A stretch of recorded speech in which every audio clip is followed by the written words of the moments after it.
Hello dear students, അപ്പോൾ എല്ലാവർക്കും നമ്മുടെ പുതിയൊരു വീഡിയോയിലേക്ക് സ്വാഗതം. അപ്പോൾ ഇന്ന് നമ്മൾ ക്വസ്റ്റ്യൻ പേപ്പർ പാറ്റേൺ ഡിസ്കഷൻ തന്നെയാണ് ചെയ്യുന്നത്.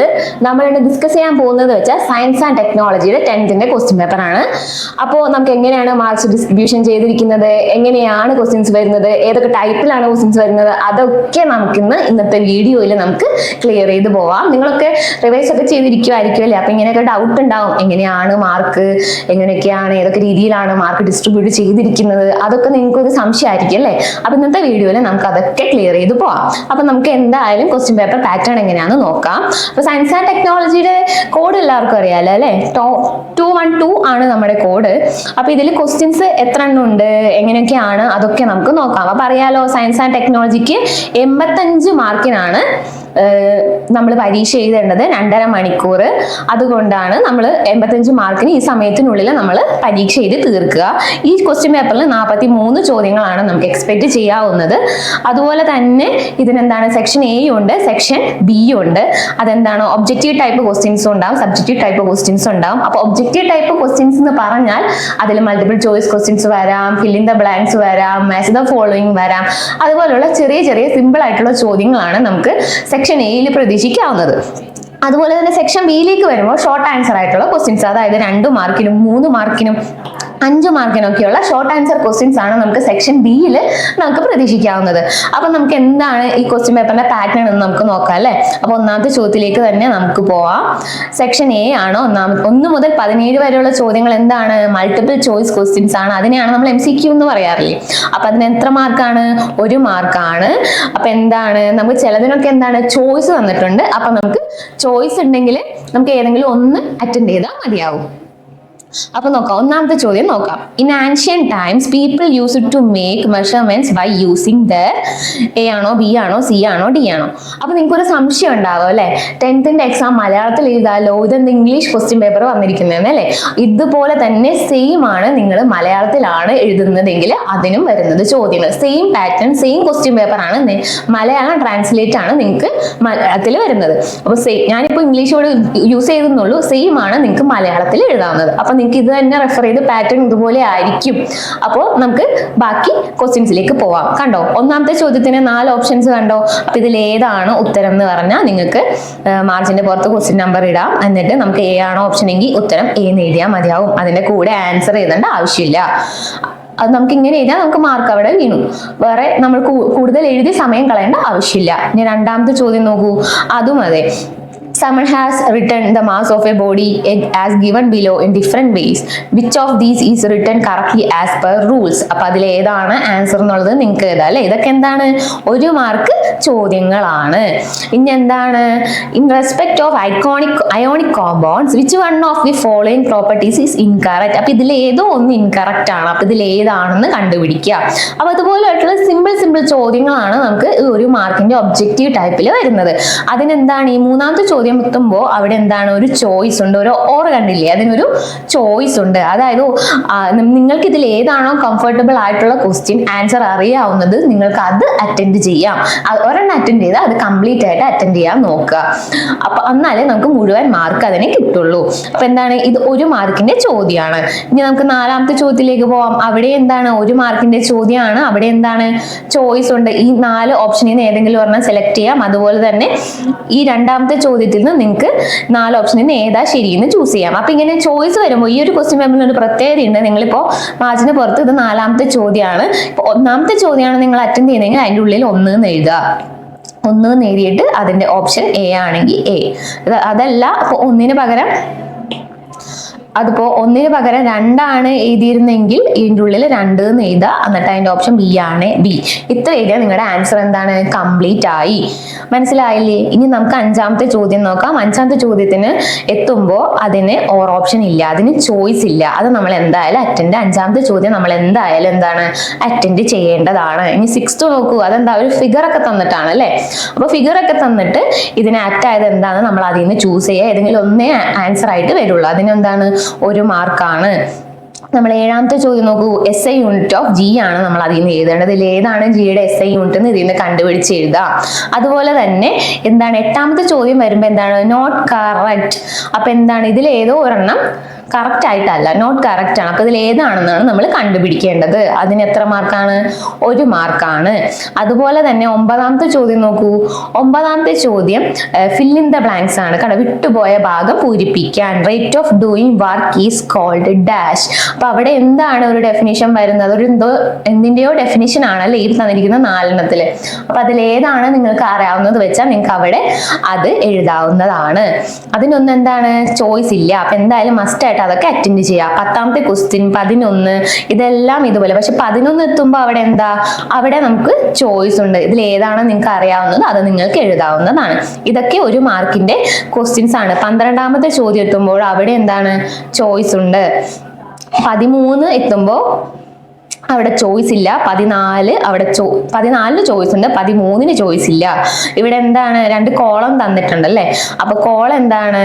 Which of the word root given in column 2 correctly matches with the number of carbon atoms given in column 1. അപ്പൊ ഇതിലേതാണ് മാച്ച് ആയിട്ടുള്ളത് എന്ന് വെച്ചാൽ നമ്മൾ എഴുതാം. ഇതിനിപ്പോ നമ്മൾ മാച്ച് ചെയ്തിട്ട് എഴുതേണ്ടി വരും. അതായത് നിങ്ങൾ കോളം വരയ്ക്കുക, എന്നിട്ട് 1 2 3 4 എഴുതിയിട്ട് ഇതിൽ കറക്റ്റ് ആയിട്ട് എഴുതുക. അല്ലെങ്കിൽ കോളം വരച്ചില്ലെങ്കിലും എന്ന് എഴുതുക. 1 എഴുതിയിട്ട് അതിന് ഏതാ മാച്ച് ആയിട്ടുള്ളത്? എത്താണ്, എത്തുന്ന എഴുതുക. എന്നിട്ട് ബി എഴുതിയിട്ട് എന്താ ചെയ്യാ? 2 ഇപ്പോ മെത്താണ്, മെത്തുന്ന എഴുതുക. ഏതാണ് കറക്റ്റ് ഉത്തരം വരുന്നത് അത് എഴുതുക. ഇതിപ്പോ കറക്റ്റ് ആൻസേഴ്സ് എല്ലാം ഞാൻ ജസ്റ്റ് നിങ്ങളെ കാണിച്ചു തരാൻ വേണ്ടി എഴുതുന്നുള്ളൂ. അപ്പൊ നിങ്ങൾക്ക് ഏതാണ് ഇതിൽ കറക്റ്റ് ആയിട്ട് നിങ്ങൾ ആലോചിച്ച് കണ്ടെത്തിയ ഉത്തരം അത് നിങ്ങൾക്ക് ഇതുപോലെ എഴുതാവുന്നതാണ്. അതുപോലെ 15ാമത്തെ ചോദ്യം നോക്കൂ. അതും ചോയ്സ് ഉള്ള ക്വസ്റ്റ്യൻ ആണ്. അപ്പൊ നിങ്ങൾ അതിൽ നിന്ന് ഏതെങ്കിലും ഒരെണ്ണം ചൂസ് ചെയ്ത് എഴുതുക. 16ാമത്തെ ചോദ്യം ഇതിൽ ഏതോ ഒരെണ്ണം ഇൻകറക്റ്റ് ആണ്, അത് നമ്മളോട് കണ്ടുപിടിക്കാനാണ് പറഞ്ഞിരിക്കുന്നത്. അതിനെന്താണ്? ചോയ്സും ഉണ്ട്. അപ്പൊ 17ാമത്തെ ചോദ്യത്തിന് ചോയ്സ് ഉള്ള ഒരു ചോദ്യമാണ് 17ാമത്തെ ചോദ്യം. അപ്പൊ ഇവിടെ വരെയാണ് നമ്മുടെ ഈ ഒബ്ജക്റ്റീവ് ടൈപ്പ് 1 മാർക്കിന്റെ ചോദ്യങ്ങൾ വരുന്നത്. 1 മാർക്കിന്റെ ചോദ്യങ്ങൾ. ഇനിയും അങ്ങോട്ട് ഒബ്ജക്റ്റീവ് ഉണ്ട്. 1 മാർക്കിന്റെ ചോദ്യങ്ങൾ കഴിഞ്ഞു. ഇനി നമ്മൾ ഒബ്ജക്റ്റീവ് ടൈപ്പ് തന്നെ എത്രയാണ്? 2 മാർക്സിന്റെ ക്വസ്റ്റ്യൻസ് ആണ് നമ്മൾ ഇനി കാണാൻ പോകുന്നത്. അപ്പൊ 1 മുതൽ 17 വരെ നമ്മൾ 1 മാർക്കിന്റെ ചോദ്യങ്ങൾ കണ്ടു. ഇനി 18 മുതൽ 27 വരെ നമ്മൾ 2 മാർക്കിന്റെ ചോദ്യങ്ങളാണ് ഡിസ്കസ് ചെയ്യാൻ പോകുന്നത്. നോക്കൂ, 18ാമത്തെ ചോദ്യം തന്നെ എന്താണ്? മാച്ച് ദ ഫോളോയിങ് ആണ് അല്ലേ? നമ്മൾ ചെറിയ ക്ലാസ്സിലൊക്കെ ചേരുമ്പടി ചേർക്കാൻ പഠിച്ചിട്ടുണ്ട് അല്ലേ?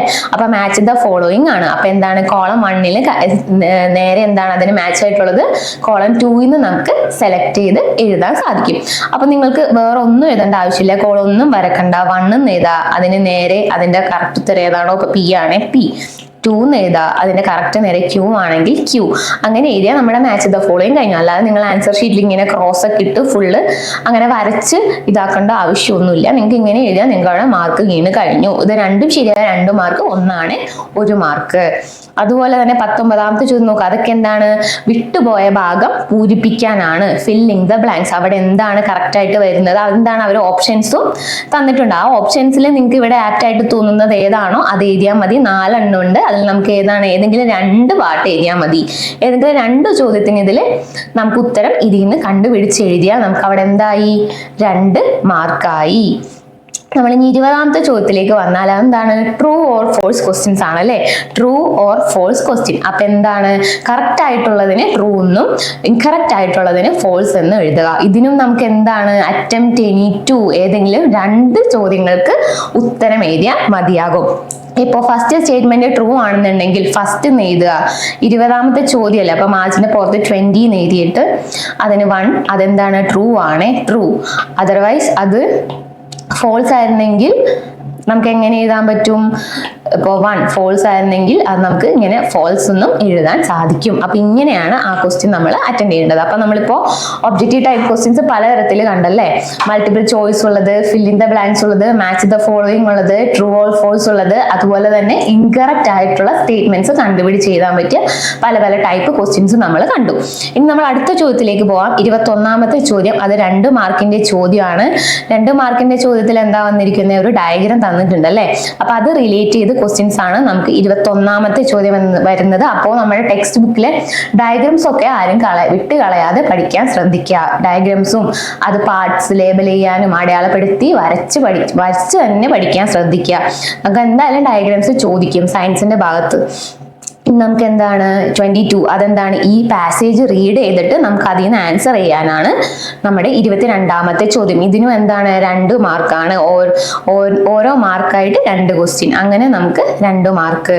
നമുക്ക് അടുത്തതും എന്താണ് ട്രൂ ഓർ ഫോൾസ് ക്വസ്റ്റ്യൻ ആണ്. ട്രൂ ആണ് ട്രൂ, ഫോൾസ് ആണ് ഫോൾസ് എന്ന് ഓരോ സ്റ്റേറ്റ്മെന്റിന് നേരെ എഴുതാം. അതിന് നമുക്ക് എന്താണ് ഏതെങ്കിലും 2 എണ്ണം അറ്റൻഡ് ചെയ്താൽ മതിയാകും.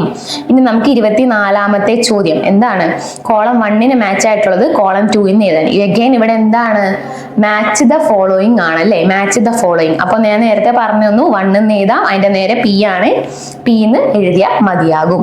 കോളൊന്നും വരക്കേണ്ട ആവശ്യമില്ല.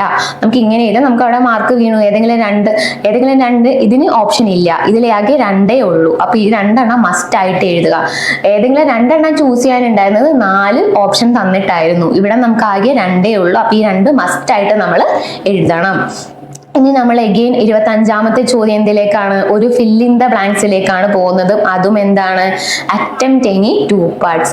അപ്പൊ ഇതുവരെ നമ്മൾ കടന്നുപോയ ക്വസ്റ്റ്യൻസ് നോക്കിയാൽ അതെല്ലാത്തിനും ചോയ്സ് ഉണ്ടായിരുന്നു. ഓൾമോസ്റ്റ് ഒരുവിധം ചോദ്യങ്ങൾക്കെല്ലാം എന്താണ് ചോയ്സ് ഉള്ള ക്വസ്റ്റ്യൻസ് ആയിരുന്നു. അപ്പൊ നമുക്ക് പഠിച്ചിട്ടുള്ളത് വെച്ച് നമുക്ക് അതിൽ മാർക്ക് സ്കോർ ചെയ്ത് വരാവുന്നതാണ്. ഇനി നമ്മൾ 26, അതും അഗെയിൻ എന്താണ് ട്രൂ ഓർ ഫോൾസ് ആണ്. ട്രൂ ഓർ ഫോൾസ്, ട്രൂ ആണോ ഫോൾസ് ആണോ എന്ന് ഓരോ സ്റ്റേറ്റ്മെന്റിന് നേരെ എഴുതാം. അതും നമുക്ക് എനി 2 അറ്റൻഡ് ചെയ്താൽ മതി. ഇനി നമുക്ക് 27ാമത്തെ ചോദ്യത്തിലേക്ക് വന്നാൽ ആ പാസേജ് റീഡ് ചെയ്ത് ആൻസർ ചെയ്യാനുള്ള ഒരു ക്വസ്റ്റ്യൻ ആണ്. അതൊരു പ്രോബ്ലം ആണ്. അപ്പൊ നമ്മൾ അത് ഇക്വേഷൻ ഒക്കെ ഡിറൈവ് ഒക്കെ ചെയ്ത് പ്രോബ്ലം ആണ്. പക്ഷെ ഡിറൈവ് ഒന്നും ചെയ്യേണ്ട, ഇക്വേഷൻ യൂസ് ചെയ്ത് നമുക്ക് ആ പ്രോബ്ലം സോൾവ് ചെയ്യാൻ സാധിക്കും. ഇതുപോലെ തന്നെ നമുക്ക് വേണേൽ ചെറിയ ഡെറിവേഷൻസ് ഒക്കെ വരാൻ പറ്റുമല്ലോ, ചെറിയ പ്രോബ്ലംസ് വേണേ വരാം. ഇതിലിപ്പോ നമുക്ക് 2 മാർക്കിന് ചെറിയ പ്രോബ്ലംസ് ഒക്കെ നമുക്ക് ചിലപ്പോൾ അറ്റൻഡ് ചെയ്യാനുണ്ടാവാം. അതൊക്കെ അപ്പൊ എല്ലാവരും പഠിച്ചിട്ട് തന്നെ എക്സാം ഹാളിലേക്ക് പോകാൻ ശ്രദ്ധിക്കുക. അടുത്തത് ഇതിന്റെ ഓപ്ഷൻ ആണ് ഈ തന്നിരിക്കുന്നത്. അപ്പൊ ഇതിൽ നിന്ന് നിങ്ങൾക്ക് ഏതാണ് കിട്ടിയ ആൻസർ എന്ന് വെച്ചാൽ നമുക്കത് വായിച്ച് എഴുതുക. നമ്മൾ 28ാമത്തെ ചോദ്യത്തിലേക്ക് വന്നാൽ എന്താ 5 മാർക്കിന്റെ ചോദ്യമാണ്. അതായത് പാസേജ് കെയർഫുൾ ആയി വായിച്ചിട്ട് നമ്മൾ ഈ 5 എണ്ണത്തിന് അറ്റൻഡ് ചെയ്താൽ നമുക്ക് എത്രയായി 5 മാർക്കായി. ഓരോന്നിനും ഓരോ മാർക്ക് വെച്ചാണ് ഇതിൽ ഡിസ്ട്രിബ്യൂട്ട് ചെയ്തിരിക്കുന്നത്. അപ്പോൾ ഓരോന്നിനും ഓരോ മാർക്ക് വെച്ച് 5 പാർട്ടിന് എത്രയായി 5 മാർക്ക് ക്വസ്റ്റ്യൻസ് ആയി. അപ്പൊ ഇതിന് നമ്മൾക്ക് 7 ചോയ്സ് ഉണ്ട്. അതിന് നമുക്ക് ഏതെങ്കിലും 5 എണ്ണം എഴുതിയാൽ മതിയാവും. അപ്പൊ നമുക്ക് അവിടെ എന്തായി 5 മാർക്ക് കിട്ടും. ഇനി നമുക്ക് ഈ സെക്ഷൻ ബിയിലേക്ക് വന്നാൽ 2 മാർക്കിന്റെ ചോദ്യങ്ങളാണ് ഇനി വരുന്നത്. അതെന്താണ്, അതിനെന്താണ് ചോയ്സ് ഉണ്ട്. അപ്പൊ എന്താ ഇവിടെ എന്താണ് 2 മാർക്കിന് 2 സബ് ക്വസ്റ്റ്യൻ ഉണ്ട്. അപ്പൊ ഇത് ഓരോന്നിനും ഓരോ മാർക്ക് വെച്ച് ഡിസ്ട്രിബ്യൂട്ട് ചെയ്യും. അപ്പൊ നമുക്ക് അങ്ങനെ 29ാമത്തെ ചോദ്യം മുതൽ അങ്ങോട്ട് 2 മാർക്കിന്റെ ചോദ്യങ്ങൾ. 30ാമത്തെ ചോദ്യത്തിന് 2 മാർക്ക്. ഇത് ഈ 2ന്റെയും റൈറ്റ് ദ മോളിക്കുലർ ഫോർമുല എന്നാ പറഞ്ഞിരിക്കുന്നത്. 2ന്റെയും മോളിക്കുലർ ഫോർമുല എഴുതിയാൽ തന്നെ നമുക്ക് അവിടെ എത്ര മാർക്കായി 2 മാർക്കായി. 31ാമത്തെ ചോദ്യം വരുമ്പോൾ അവിടെ എന്താണ് ചോയ്സ് ഉണ്ട്. Write any 2 postulates proposed by Niels Bohr. അതാണ് നീൽസ് ബോറിന്റെ 2 പോസ്റ്റുലേറ്റ്സ്. നീൽസ് ബോറിന്റെ ബോർ മാതൃക നമ്മൾ പഠിച്ചല്ലേ ആറ്റത്തിന്റെ. അപ്പോ ഹൈഡ്രജൻ ആറ്റത്തിന്റെ ഏതെങ്കിലും ഒരു 2 സവിശേഷതകൾ എഴുതിയാൽ നമുക്ക് അവിടെ എന്തായി 2 മാർക്കായി. ചോയ്സ് ഉണ്ട്. അത് ചോയ്സ് എന്താണ് ആൽഫ റേ സ്കാറ്ററിംഗ് എക്സ്പെരിമെന്റിന്റെ എന്താണ് 2 റിസൾട്ട് എഴുതാണ്. അപ്പൊ ഇത് രണ്ടും റിലേറ്റഡ് ആയിട്ടുള്ള ചാപ്റ്റേഴ്സ് ആണ്, ചോദ്യങ്ങളാണ്. അപ്പൊ അതിപ്പോ നമുക്ക് ഏതാണ് നിങ്ങൾക്ക് കോൺഫിഡന്റ് ആയിട്ട് എഴുതാൻ പറ്റുന്നത് വെച്ചാൽ അത് ഏതെങ്കിലും ഒരു ക്വസ്റ്റിന് ആൻസർ ചെയ്യുക. അപ്പൊ നമുക്ക് അവിടെ എന്തായി 2 മാർക്കായി. അതുപോലെ തന്നെ 32ാമത്തെ ചോദ്യം എത്തുമ്പോൾ അവിടെ നമുക്ക് ചോയ്സ് ഇല്ല. 33ാമത്തെ ചോദ്യം എന്താണ് what is a solenoid. Solenoid എന്താണ് എന്ന് നമുക്ക് അവിടെ ഡിഫൈൻ ചെയ്യാം. അതിനുശേഷം എന്താണ് draw a sketch to show magnetic field pattern produced by a current carrying solenoid. അപ്പൊ എന്താണ് അവിടെ ഒരു ഡയഗ്രാം വരക്കാനാണ് അല്ലെ. അപ്പൊ അതെന്താണ് അത് വരച്ചാൽ നമുക്ക് അവിടെ എത്ര മാർക്ക് കിട്ടും 2 ആണ്. അവിടെ എന്താണ് ചോയ്സ് ഉണ്ട്. നമുക്ക് 34ാമത്തെ ചോദ്യം വരുമ്പോൾ ഈ 2 ടേംസും എന്താണ് നമുക്ക് ഡിഫൈൻ ചെയ്താൽ അവിടെ എന്തായി 2 മാർക്കായി. ഇനി 35ാമത്തെ ചോദ്യം തൊട്ട് ഇനി 3 മാർക്കിന്റെ ചോദ്യങ്ങളാണ്. അപ്പൊ എന്താണ് ഒരു എക്സ്പെരിമെന്റ് ആണെന്നല്ലേ കാണിച്ചിരിക്കുന്നത്. അപ്പൊ എക്സ്പെരിമെന്റ് ഒബ്സർവേഷനും റിസൾട്ടും ഒക്കെയാണ് നമ്മളിവിടെ ചോദിച്ചിരിക്കുന്നത്. അപ്പൊ അതിന് ഓരോന്നിനും ഓരോ മാർക്ക് വെച്ച് അങ്ങനെയാണ് അവിടെ എന്താണ് 3 മാർക്ക് വരുന്നത്. അതെന്താണ് ചോയ്സ് ഉള്ളതാണ്. അപ്പൊ ചോയ്സ് നിങ്ങൾക്ക് ഏതാണോ ഷുവറായിട്ട് ആൻസർ അറിയാവുന്നത് അത് നിങ്ങൾ അറ്റൻഡ് ചെയ്യുക. അതെന്താ കംപ്ലീറ്റ് ആയിട്ട് അറ്റൻഡ് ചെയ്യുക. അപ്പൊ നമുക്ക് അതിന് ഫുൾ മാർക്ക് കിട്ടും. 36ാമത്തെ ചോദ്യം നോക്കൂ. അത് 3 മാർക്കിന്റെ ചോദ്യമാണ്. അത് നിങ്ങൾക്ക് അറ്റൻഡ് ചെയ്യാൻ പറ്റാവുന്ന പോലത്തെ ഒരു ചോദ്യം അല്ലേ. ഇനി 37 നോക്കൂ. 37 എന്താണ്? ഒരു പ്രോബ്ലം ആണ്. എഗെയിൻ അതിന് ചോയ്സ് ഉണ്ട്, അതും എന്താണ്? പ്രോബ്ലം ആണ്. അപ്പൊ നിങ്ങൾക്ക് ഏതാണ് ഇതില് ഇക്വേഷൻസും ആൻസേഴ്സ് ഒക്കെ കിട്ടും ഉറപ്പുള്ളത് അത് നിങ്ങൾ എഴുതാൻ ശ്രമിക്കുക കേട്ടോ. അതിന് എത്ര മാർക്കാണ്? 3 മാർക്കാണ്. ഇനി നമ്മൾ 38ാമത്തെ ചോദ്യത്തിലേക്ക് വന്നാൽ 38 എന്താണ്? Draw a generalised structure of a neuron and label the following parts. അപ്പൊ എന്താണ്? ഞാൻ പറഞ്ഞല്ലോ ഡയഗ്രംസ് എന്തായാലും പഠിക്കണമെന്ന്. കണ്ടോ ഡയഗ്രം വന്നത് കണ്ടോ? എന്താണ്? ന്യൂറോൺ വരച്ചിട്ട് എന്താണ് ഈ തന്നിരിക്കുന്ന പാർട്സ് എല്ലാം എന്താണ്? ലേബൽ ചെയ്യാനാണ്. അപ്പൊ എന്താണ്? ഡയഗ്രംസ് വരച്ച അതിലെ പാർട്സ് ലേബൽ ചെയ്ത് നിങ്ങൾ ഷുവറായിട്ട് പഠിക്കുക, വരച്ച് തന്നെ പഠിക്കുക. ചിലപ്പോൾ ഡയഗ്രാം വരച്ച് ഈ പാർട്സ് നമ്മളോട് അടയാളപ്പെടുത്താൻ പറയും. അതല്ല എന്നുണ്ടെങ്കിൽ ഡയഗ്രാം തന്നിട്ട് അവര് ABC എന്ന് മാർക്ക് ചെയ്ത് അത് ഏതാണ് പാർട്സ് എന്ന് നമ്മളോട് ചോദിക്കും. അപ്പൊ നിങ്ങൾ ഡയഗ്രാംസ് നല്ല വൃത്തിയായി പഠിച്ചിട്ട് പോവുക. അതുപോലെ തന്നെ അതിനും എന്താണ്? ഓർ ഓപ്ഷൻ ഉണ്ട്. അത് പക്ഷേ ഡയഗ്രാം അല്ല, അത് നമ്മുടെ ഹോർമോൺസിന്റെ യൂണിറ്റ് എന്നുള്ള ഒരു ചോദ്യമാണ്. 39, 40, 41 അതുപോലെ തന്നെ 3 മാർക്കിന്റെ ചോദ്യങ്ങളാണ്. അത് നമുക്ക് വായിച്ച് ഉത്തരം എഴുതാൻ പറ്റിയ ഒരു ഷോർട്ട് ആൻസേഴ്സ് പോലെയുള്ള ചോദ്യങ്ങളാണ്. ഇനി 42ലേക്ക് വന്നാൽ അവിടെ എന്താണ്? നമ്മുടെ ഹയസ്റ്റ് മാർക്കുള്ള ചോദ്യങ്ങളാണ് ഇനി വരുന്നത്. 42 വരുമ്പോൾ അവിടെ എന്താണ്? 5 മാർക്കിന്റെ ചോദ്യങ്ങളാണ്. അപ്പൊ നിങ്ങൾ അറ്റൻഡ് ചെയ്യുക. ഇതിനെന്താണ്? ചൂസ് ചെയ്യാൻ പറ്റും. അവിടെ എന്താണ്? അവിടെയും നമുക്ക് ഡയഗ്രാം വരക്കാനുണ്ട്. എന്താണ്? Double convex, plano convex, double concave, കോൺവെക്സോ കോൺകേവ് ലെൻസസിന്റെ എല്ലാം എന്താണ്? ഇമേജസ് നമ്മൾ വരയ്ക്കുക. അതുപോലെ തന്നെ draw diagram showing the following. Myopic eye കാണിച്ചിട്ടുള്ള diagram, hypermetropic eye, relaxed eye, ഇത് 3ഉം കാണിച്ചിട്ടുള്ള ഡയഗ്രാംസും വരയ്ക്കുക. ഇത്രയും കാര്യങ്ങൾ വരച്ചാൽ നമുക്കവിടെ എത്ര മാർക്കായി? 5 മാർക്കായി. അപ്പൊ ഡയഗ്രാംസ് വിട്ടുപോകാതെ പഠിക്കാൻ ശ്രദ്ധിക്കാന്ന് ഞാൻ വീണ്ടും പറയാണ്. ഇനി നമുക്ക് 43ാമത്തെ ചോദ്യത്തിലേക്ക് വന്നാൽ അത് ഇച്ചിരി ലെങ്തി ക്വസ്റ്റ്യൻ ആണ്. ആ ക്വസ്റ്റ്യൻ എത്ര മാർക്കാണ് നമുക്ക് കിട്ടുന്നത്? 5 മാർക്കാണ് നമുക്ക് കിട്ടുന്നത്. അപ്പൊ എന്താണ്? ഈ 2 ഗ്രൂപ്പ്സ് തന്നിട്ടുണ്ട് അല്ലേ. അപ്പൊ ആ ഗ്രൂപ്പ്സ് നോക്കിയിട്ടുള്ള ക്വസ്റ്റ്യൻസ് ആണ് ഇവിടെ തന്നിരിക്കുന്നത്. ഇതെന്താണ്? ഇത് അറ്റൻഡ് ചെയ്ത് നമുക്ക് എത്ര മാർക്കാണ് കിട്ടുന്നത്? 5 മാർക്ക്. ഇവിടെ കാർബൺ, ലിഥിയം, ബെറീലിയം, മഗ്നീഷ്യം എല്ലാം ഉണ്ട്. Calcium, magnesium, beryllium. അപ്പോൾ ഇതിന്റെ എല്ലാം റിലേറ്റഡ് ആയിട്ടുള്ള ഒരു ക്വസ്റ്റ്യൻ ആണ്. അപ്പോൾ കെമിസ്ട്രി പോർഷൻ പഠിക്കുമ്പോൾ ഈ ടേബിളൊക്കെ, പീരിയോഡിക് ടേബിൾ, ആറ്റോമിക് നമ്പർ അങ്ങനത്തെ കാര്യങ്ങളൊക്കെ വിട്ടുപോകാതെ പഠിക്കാൻ ശ്രദ്ധിക്കുക. അപ്പൊ അതും എന്താണ്? ചോയ്സ് ഉള്ള ക്വസ്റ്റ്യൻ ആണ്. ഓക്കെ, അപ്പൊ അങ്ങനെയൊക്കെ ക്വസ്റ്റ്യൻസ് ആണ് അപ്പൊ നമ്മുടെ കെമിസ്ട്രിയിൽ കാണാൻ സാധിക്കുന്നത്. ഇനി നമുക്ക് അപ്പൊ ഏകദേശം ഒരു ക്വസ്റ്റ്യൻ പേപ്പർ പാറ്റേൺ നിങ്ങൾക്ക് മനസ്സിലായെന്ന് എനിക്ക് തോന്നുന്നുണ്ട്. അപ്പൊ ഈ ഒരു രീതിയിലായിരിക്കും നിങ്ങൾക്ക് മാർക്സ് എല്ലാം ഡിസ്ട്രിബ്യൂട്ട് ചെയ്തിരിക്കുന്നത്. നമ്മുടെ അടുത്ത പരീക്ഷയ്ക്കും പ്രതീക്ഷിക്കുന്നത് ഇതുപോലെയുള്ള ചോദ്യങ്ങളായിരിക്കും. അപ്പൊ നിങ്ങളുടെ എല്ലാം ഡൗട്ട് ഏകദേശം ക്ലിയർ ആയി എന്ന് ഞാൻ വിചാരിക്കുന്നു. ഇതുപോലെയുള്ള പാറ്റേൺ ആണ് നമുക്കും ഈ ഒരു എക്സാമിന് വരാൻ സാധ്യതയുള്ളത്. ഏകദേശം ഇത്ര മാർക്കും ഇതുപോലെയൊക്കെ ആയിരിക്കും നമ്മുടെ മാർക്ക് ഡിസ്ട്രിബ്യൂഷനും. അപ്പൊ എല്ലാവരും നല്ല കോൺഫിഡന്റ് ആയിട്ട് പോയി പഠിച്ച് പരീക്ഷ എഴുതാൻ ശ്രദ്ധിക്കുക. അതുപോലെ തന്നെ സമയൊട്ടും കളയാതെ ചോദ്യങ്ങളെല്ലാം അറ്റൻഡ് ചെയ്ത് ഉത്തരങ്ങൾ എഴുതാൻ ശ്രമിക്കുക.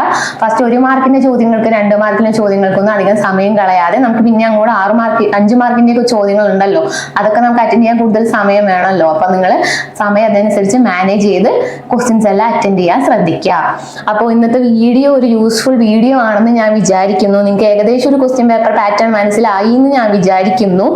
അപ്പോൾ ഇതുപോലെ ആയിരിക്കും നമ്മുടെ ഇനി വരാൻ പോകുന്ന എക്സാമിനും നമ്മൾ ക്വസ്റ്റ്യൻ പേപ്പർ പ്രതീക്ഷിക്കുന്നത്. അപ്പൊ ഇതൊരു യൂസ്ഫുൾ വീഡിയോ ആണെന്ന് ഞാൻ വിചാരിക്കുന്നു. അപ്പൊ ഇതുപോലുള്ള യൂസ്ഫുൾ വീഡിയോസ്, ഇൻഫോർമേറ്റീവ് ആയിട്ടുള്ള വീഡിയോസ് ഒക്കെ നിങ്ങൾക്ക് കാണുന്നുണ്ടെങ്കിൽ നമ്മുടെ ഫ്യൂച്ചർ പ്ലസ് അക്കാദമിയുടെ യൂട്യൂബ് ചാനൽ നിങ്ങൾക്ക് സബ്സ്ക്രൈബ് ചെയ്യാൻ സാധിക്കുന്നതാണ്. അത് സബ്സ്ക്രൈബ് ചെയ്യുക. അപ്പൊ ഇതുപോലത്തെ യൂസ്ഫുൾ വീഡിയോസ് നിങ്ങൾക്ക് കാണാൻ സാധിക്കും. അതുപോലെ തന്നെ നമ്മുടെ ഡിസ്ക്രിപ്ഷൻ ബോക്സിൽ നമ്മുടെ ടെലഗ്രാം ചാനലിന്റെ ഒക്കെ ലിങ്ക് കൊടുത്തിട്ടുണ്ട്. അതുവഴി ജോയിൻ ചെയ്താൽ കൂടുതൽ ക്ലാസ്സുകളും മെറ്റീരിയൽസ് ഒക്കെ നിങ്ങൾക്ക് അവിടെ നിന്ന് ലഭിക്കുന്നതാണ്. അതുപോലെ തന്നെ നമ്മുടെ ഈ ലേണിന്റെ വെബ്സൈറ്റ് വഴിയും ഇതൊക്കെ അവൈലബിൾ ആണ്. ഇനി നമ്മുടെ അക്കാദമിയിലെ മെമ്പേഴ്സ് അല്ലാത്ത സ്റ്റുഡൻസിന് എന്താ, നമുക്ക് ഓൺലൈൻ വഴി ഇത് പർച്ചേസ് ചെയ്യാൻ സാധിക്കും, നമ്മുടെ ഗൈഡ് ബുക്സ് ഒക്കെ. അപ്പൊ ഫ്ലിപ്കാർട്ട്, ആമസോൺ വഴിയുള്ള പ്ലാറ്റ്ഫോംസിലൂടെ നമുക്ക് ഇതെല്ലാം എന്താണ് ഓൺലൈൻ വഴി നിങ്ങൾക്ക് പർച്ചേസ് ചെയ്ത് പഠിക്കാം. അപ്പോൾ ഇതൊക്കെയാണ് ഇന്നത്തെ വീഡിയോയിൽ പറയാനുള്ള കാര്യങ്ങൾ. നിങ്ങൾക്ക് ഇത് മനസ്സിലായി എന്ന് ഞാൻ വിചാരിക്കുന്നു. അപ്പൊ എല്ലാവരും നന്നായിട്ട് പഠിച്ചു പോയി എക്സാം എഴുതുക. എല്ലാവർക്കും ഓൾ ദ ബെസ്റ്റ്. അപ്പൊ നമുക്ക് ഇതുപോലുള്ള വീഡിയോയിലൂടെ വീണ്ടും കാണാം. അപ്പൊ എല്ലാവർക്കും താങ്ക് യു.